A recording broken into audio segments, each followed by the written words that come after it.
안녕하세요. 사연을 부탁해입니다. 오늘의 사연을 소개하겠습니다. 남자친구 집에 첫 인사를 가던 날 남친 가족들로부터 환대를 받았습니다. 가족들 모두가 한마음으로 반기는 모습에 조금은 긴장이 풀렸는데요. 특히나 남친 엄마가 격하게 환영하는 모습이었어요. 어서 와요. 우리 아들한테 듣던 대로 아주 예쁘네. 집이 좀 누추하죠? 얼른 안으로 들어와요. 아닙니다. 깨끗하고 좋은걸요? 말이라도 그리 해주니 다행이네. 남친 엄마도 긴장하고 있었던 것인지 조금은 안심하는 모습이었습니다. 인사를 가기 전 남친에게 미리 들어서 알고는 있었지만 집이 상당히 오래되고 좁은 편이었으니까요. 하지만 그때 당시에는 그런 부분이 큰 문제가 될 것도 없었어요. 사람마다 형편이 다를 수 있기에 존중해야 하는 부분이라고 생각했으니까요. 집은 많이 좁은 편이었지만 말끔히 청소되어 있는 모습을 보며 많이 신경을 쓰셨구나 하는 생각으로 주변을 둘러봤는데요. 거실 한복판에 커다란 상이 펼쳐져 있었고 음식이 가득 차려져 있었습니다. 우리 아들한테 미리 물어봐서 차려봤어요. 라며 남친 엄마가 쑥스러운 듯 미소 지었습니다. 잠시 후 식사가 끝난 뒤 남친 엄마가 제 손을 잡으며 말을 했고요. 내가 듣자하니 부모님이 한나란 씨에 돌아가셨다며? 네, 교통사고로 돌아가셨습니다. 외동딸이었다고 하던데 그럼 많이 외로웠겠네. 아무래도 갑작스레 사고가 나다 보니까 많이 놀라고 그랬습니다. 당연하지. 그런 큰일을 겪었는데도 씩씩하게 잘 버텼네. 앞으로는 우리가 외롭지 않게 해줄 테니까 아무 걱정하지 마. 인사를 가기 전 혹여나 부모님이 안 계신 걸로 문제 삼지 않을까 싶어 노심초사했었는데 진심으로 이해해주는 모습에 저도 모르게 울컥하고 말았습니다. 그날 남친 집에서 즐거운 시간을 보낸 뒤 작은아빠 집으로 향했어요. 들어가자마자 작은엄마의 질문 공세가 시작됐습니다. 어땠어? 괜찮았어? 우선은 엄청 반겨줬어요. 음식도 진수성찬으로 차려주셨고 좋은 분들 같아 보였어요. 그래? 그럼 다행이긴 한데 형편은 많이 안 좋아 보였어? 그건 이미 알고 있던 거라 그냥 그랬어요. 이왕이면 집안 형편이 좋은 집이었으면 좋았을 텐데. 작은엄마가 아쉬운 듯 말끝을 흐리고 있었습니다. 부모님이 돌아가신 뒤부터는 작은엄마 작은아빠가 챙겨줬는데요. 평소 작은엄마 엄마 사이가 많이 좋은 편이었습니다. 할머니가 작은엄마를 많이 못마땅해 해서 억지를 부릴 때마다 엄마가 방패막이가 되어줬다고 했으니까요. 부모님이 세상을 떠나신 뒤 작은엄마가 눈물을 떨구며 제게 말했습니다. 우리 호칭이 왜 작은엄마 작은아빠겠니? 엄마 아빠 대신이라는 뜻이 담겨 있는 거야. 항상 작은엄마 작은아빠가 뒤에 있으니까 절대 기죽지 말고 살아. 무슨 일이 있어도 우리가 지켜줄 참이니까. 작은엄마, 저도 이제 다 컸으니까 너무 걱정하지 마세요. 넌 다 컸다고 생각하겠지만 우리 눈에는 아직도 한참 멀었어. 널 두고 형님이 제대로 눈이나 감으셨나 모르겠다. 우리 형님이 참 강단 있고 의리 있는 분이셨는데 그런 착한 분이 뭐가 그리도 급하다고 가셨는지 모르겠어. 니들은 잘 모르겠지만 니들 할머니가 아주 어마어마하셨다. 할머니가 어마어마하셨다니요? 말도 마라. 우리 친정이 많이 못 살았거든. 그래서 그렇게나 결혼을 반대하셨어. 어찌어찌 힘들게 결혼을 하고 나서도 혹여나 내가 친정으로 돈을 빼돌리지는 않을까 매달 통장 검사까지 했고 말이야. 그게 정말이세요? 그래. 매달 통장 검사랑 가계부까지 검사하면서 사람을 얼마나 힘들게 했는지 몰라. 그런데 어느 날 우연히 그 사실을 알게 된 형님이 니들 할머니한테 난리를 쳤어. 그 바람에 더 이상 검사하는 거 안 하더구나. 명절에 친정에 갈 때도 형님이 선물 세트랑 챙겨주고 했었는데 어찌나 든든했는지 모른다. 난 형님한테 갚아야 할 게 참 많은 사람이야. 아마도 형님도 하늘에서 날 철석같이 믿고 있을 거야. 엄마가 생각이 나는지 작은엄마가 눈물을 훔치고 있었습니다. 그 모습에 제가 작은엄마에게 장난스레 말했어요. 작은엄마가 우리 엄마보다 잔소리도 더 많이 하고 그러는 거 모르시죠? 제가 잘 알아서 하고 있으니까 너무 걱정하지 마세요. 그냥 우리 집으로 들어오라고 해도 말도 안 듣고 내가 걱정을 안 하게 생겼어. 그렇듯 작은엄마는 항상 저를 살피고 또 살폈습니다. 부모님이 한나란 씨의 세상을 떠나셨음에도 작은엄마 작은아빠가 계셔서 잘 버틸 수가 있었으니까요. 그랬기에 작은엄마는 제가 만나는 사람에게도 크나큰 관심을 보이며 항상 촉각을 곤두세웠습니다. 그날도 혹시나 남친 가족들이 이상한 사람들은 아닐까 싶어 걱정하는 모습이었으니까요. 하지만 제게 잘해줬다는 말에 조금은 안심하는 모습이었지만 작은엄마는 여전히 경계를 늦추지 않는 모습이었습니다. 그런 작은엄마의 우려에도 불구하고 남친 가족들과 자주 만나면서 큰 불편함 없이 지냈어요. 남친 가족들과 잘 지낸 정도가 아니라 혹여나 제가 외롭지는 않을까 잘 챙기는 모습이었습니다. 특히나 남친 엄마는 항상 자애로운 미소를 머금고 있는 보살의 얼굴로 저를 살뜰히 챙겼어요. 손수 반찬까지 만들어서 남친 손에 들려보내기도 했으니까요. 이거 엄마가 가져다 주라고 하더라고. 이게 뭔데? 저번에 너가 잘 먹는 반찬들 좀 만들어봤대. 혼자 지내는데 잘 먹어야 한다고 하시면서 주시더라고. 괜히 번거롭게 해드렸네. 난 작은엄마가 계속 반찬 가져다 놓고 그래서 잘 먹고 있거든. 그게 무슨 말이야? 작은엄마가 집에도 막 드나드시는 거야? 내가 괜찮다고 하는데도 회사에 가 있는 동안 자주 왔다 갔다 하시면서 오며 가며 청소도 해주시고 반찬도 갖다 주시고 그래. 아니 무슨 작은엄마가 집에까지 와서 청소까지 해줘? 우리 작은엄마 작은아빠가 좀 극성이시거든. 반찬 갖다 주러 오셨다가 욕실 청소도 해주시고 그러시더라고. 제가 대수롭지 않게 말하고 있었는데요. 순간 남친 얼굴에 불편한 기색이 역력해 보였습니다. 아무리 그래도 집을 막 드나드는 건 좀 아니지 않나? 아무리 친척이라고 해도 항상 조심해야 하는 거야. 조심하다니? 뭘 조심해? 이런 말하기 그렇긴 하지만 니네 부모님 재산 때문에 그럴 수도 있는 거잖아. 남친이 슬며시 눈치를 보며 말을 꺼냈고 그 말에 놀란 채 대꾸했어요. 무슨 그런 말이 있어. 두 분 그런 분들 아니야. 장례식부터 부모님 보험금까지 온전히 다 처리해 주셨고 안전하게 통장에 넣어주신 분들이니까 그런 말 하지 않았으면 좋겠어. 나한테는 부모님이나 마찬가지인 분들이니까. 제가 정색까지 하는 모습에 남친이 바로 사과를 했습니다. 아니 나는 그냥 걱정돼서 하는 말이지. 근데 보험금도 있었던 거야? 나도 몰랐는데 두 분이 보험 들어놓은 게 있었더라고. 근데 내가 그 돈을 어떻게 쓰겠어. 그냥 잘 넣어뒀어. 라며 제가 슬픈 표정을 짓고 있었는데요. 남친이 제게 다시 사과를 하며 진심으로 위로해줬습니다. 그 뒤에 또 남친과 남친 엄마는 저를 지극정성으로 잘 챙겼는데요. 제 생일날에도 집으로 초대해서 생일상을 차려주기도 했거든요. 그런데 남친 가족들이 잘하면 잘할수록 작은엄마의 의심이 더욱 깊어져만 갔습니다. 어느 날은 제게 조용히 말을 꺼냈거든요. 너무 잘해주는 게 아무래도 이상해. 잘해주는 게 이상하다니요. 난 말이야 너무 지나친 친절도 좀 이상하다고 생각하거든. 이 결혼이라는 게 보통 일이 아닌 건데 항상 경계를 놓치면 안 되는 거야. 그러니까 정신 바짝 차려. 라며 남친 가족들을 완전히 믿지 않는 모습이었습니다. 하지만 저는 친절한 남친 가족들의 모습에 조금씩 마음을 열어갔고 시간이 지나 결혼 이야기가 나오기 시작했습니다. 어느 날 남친이 먼저 말을 꺼냈어요. 결혼하고 나면 우리 신혼집은 어떻게 할까? 글쎄, 지금 내가 살고 있는 집에서 살고 싶긴 해. 부모님이 사시던 집이기도 하고 우리 회사에서 가깝기도 하잖아. 그럼 자기가 회사 다니려면 좀 멀긴 하겠구나. 한 40분 정도 걸릴 것 같은데 그 정도면 괜찮지 뭐. 내가 집을 마련하는 것도 아니고 자기가 마련하는 건데 내가 지금 찬밥 더운밥 가릴 때가 아니잖아.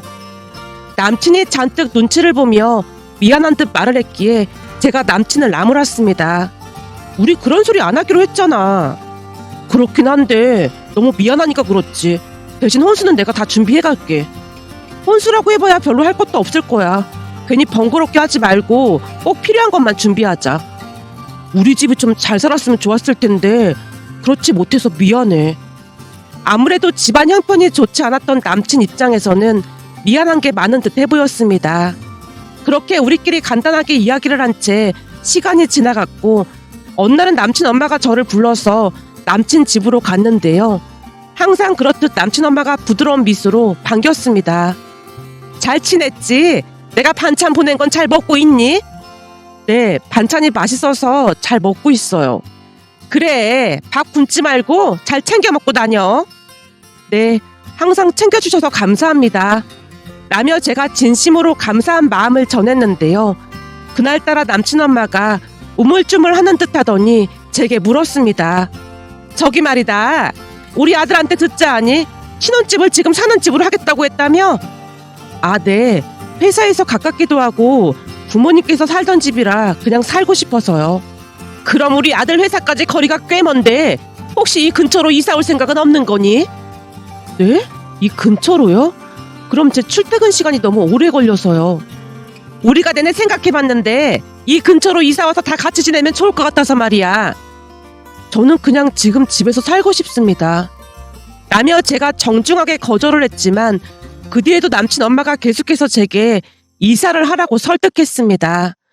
그러니까 차를 마시다가도 뜬금없이 다시 생각하라고 하질 않나 TV를 보다가도 또다시 이사를 하라는 말을 꺼내기도 했고요.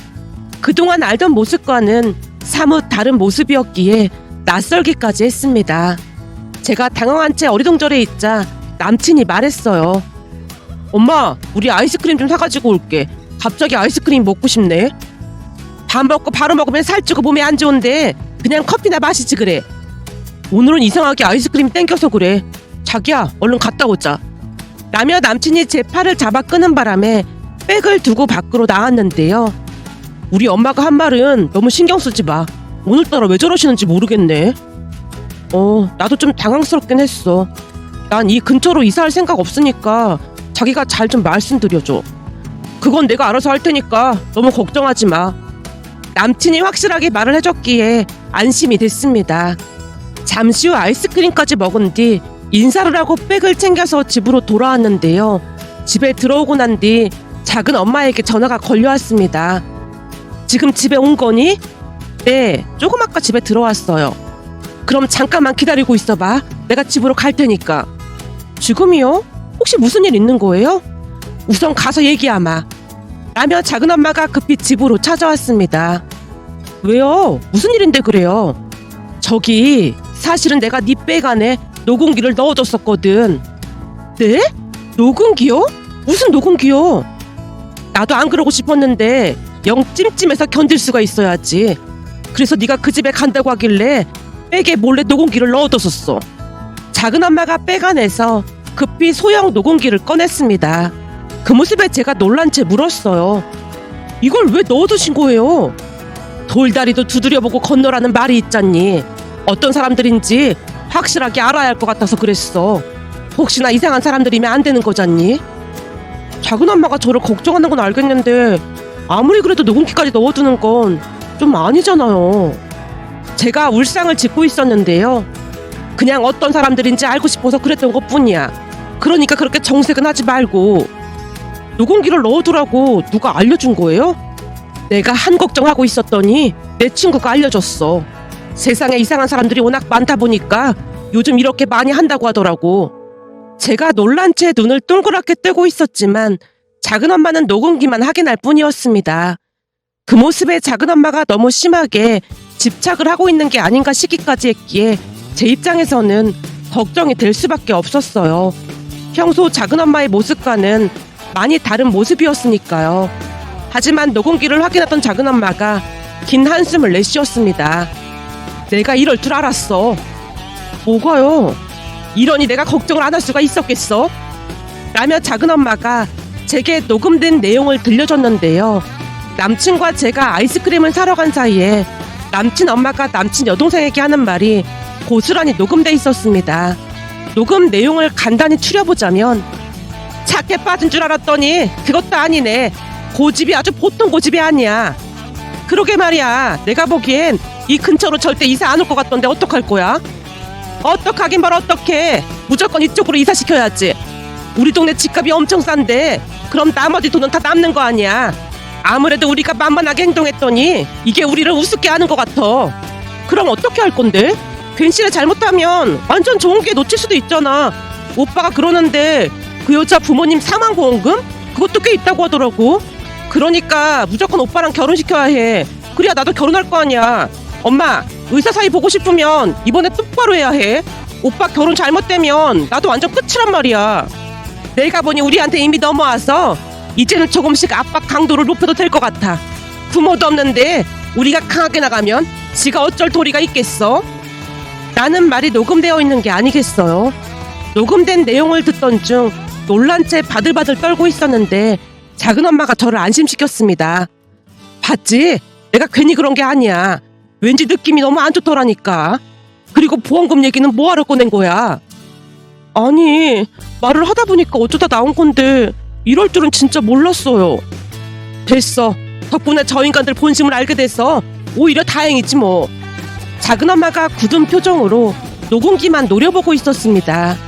그날 작은 엄마가 제게 이런저런 당부를 하다 돌아갔고 다음날 남친에게 만나자는 연락이 왔어요. 그런데 나가서 보니 그 자리에 남친 엄마도 앉아 있었습니다. 그 모습에 심장이 마구마구 뛰기 시작했고 제가 아무렇지도 않게 인사를 했어요. 어머니 안녕하세요. 내가 지금 안녕하게 생겼니? 넌 가서 커피 시킨 거랑 너도 하나 시켜서 가지고 와라. 역시나 분위기가 심상치 않아 보였기에 제가 눈치를 보며 커피를 받아서 자리에 앉았는데요. 커피를 한 모금 마시던 남친 엄마가 양미간을 잔뜩 찌푸린 채 벌떡 일어나더니 카운터로 가서 직원에게 삿대질을 했습니다. 이봐요, 여기 커피가 왜 이렇게 맛대가리가 없는 거야? 네? 맛이 없다니 그게 무슨 말씀이세요? 무슨 놈의 커피가 이렇게 쓰냐고. 써서 먹을 수가 없잖아. 달달한 커피로 바꿔줘요. 죄송한데 아메리카노를 시키신 거 아닌가요? 아메리카노든 뭐든 다시 줘요. 무슨 놈의 커피가 이렇게 써.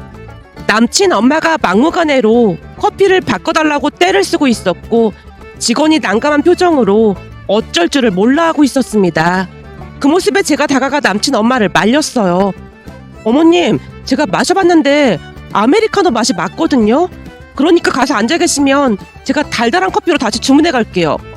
네가 이래서 문제라는 거야. 네? 그게 무슨 말씀이세요?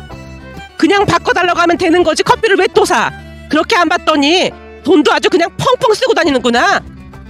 남친 엄마가 계속해서 말도 안 되는 소리를 하고 있었기에 직원에게 사과를 한 뒤 자리로 모시고 왔는데요.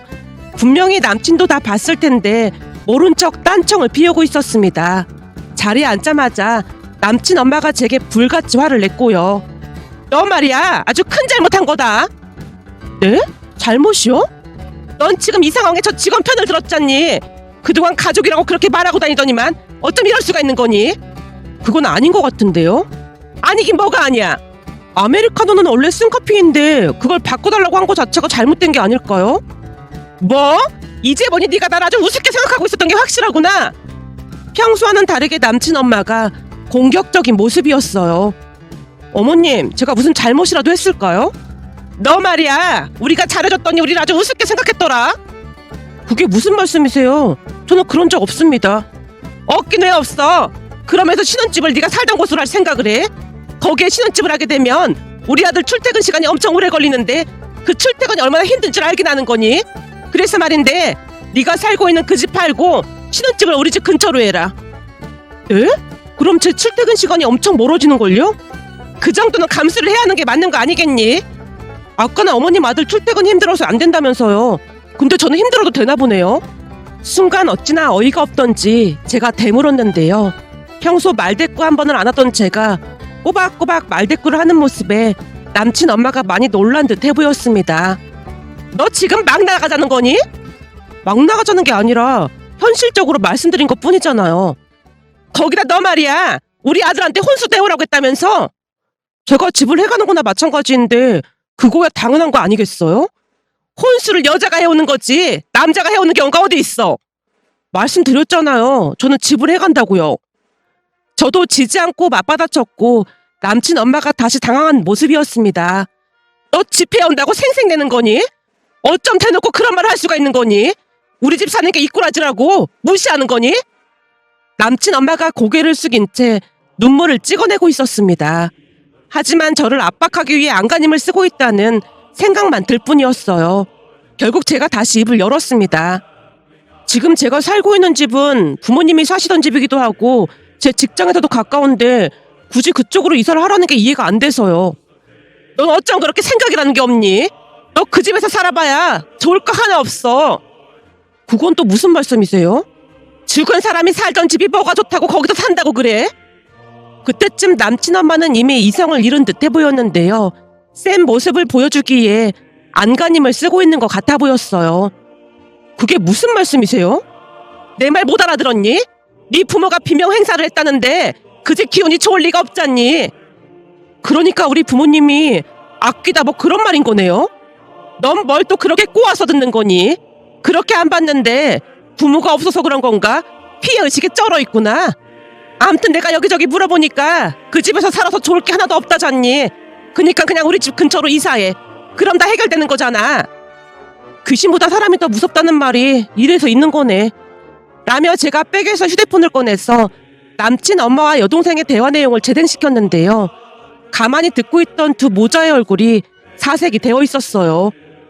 너 이거 언제 녹음한 거니? 그동안 연기하느라 진짜 힘들었겠어요. 우리 작은엄마 아니었음 진짜 큰일 날 뻔한 거 있죠? 당신들 시커먼 속이 다 드러나서 많이 아쉽겠네요. 결혼은 물 건너간 거니까 이만 일어날게요. 그리고 어디 가서 남의 돈 뜯어먹고 사기칠 생각하지 말고 열심히 일해서 정직하게 사세요. 아주 취해 보이거든요. 제가 자리를 박차고 일어났는데요. 남친이 제 팔을 잡고 매달렸습니다. 난 진짜 몰랐어. 정말이야. 네가 알았던 몰랐던 지금 그게 중요한 게 아니잖아. 니네 가족들이 사기꾼이라는 게 팩트야. 결혼으로 장사하려고 했는데 딱 걸렸으니 안타까워서 어떡하냐? 라며 그곳을 나와버렸습니다.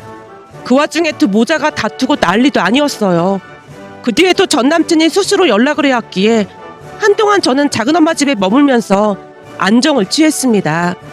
제가 작은엄마에게 참 감사했던 부분이 또 하나 있었는데요. 혹시 몰라 제가 퇴근할 시간에 맞춰서 회사 주차장에서 대기까지 하고 있었거든요. 그 뒤 전 남친과는 완전히 헤어졌고 더 이상 연락도 없었습니다. 전 남친 엄마가 정신 못 차리고 몇 번 협박 문자를 보내오기도 했지만 문자를 그대로 캡처해서 경찰에 신고하겠다고 으름장을 놓자 어느 순간 조용해졌답니다. 이 자리를 빌려 다시 한번 작은엄마 작은아빠에게 감사하다는 말을 전하고 싶어 이렇게 글 남겨봅니다.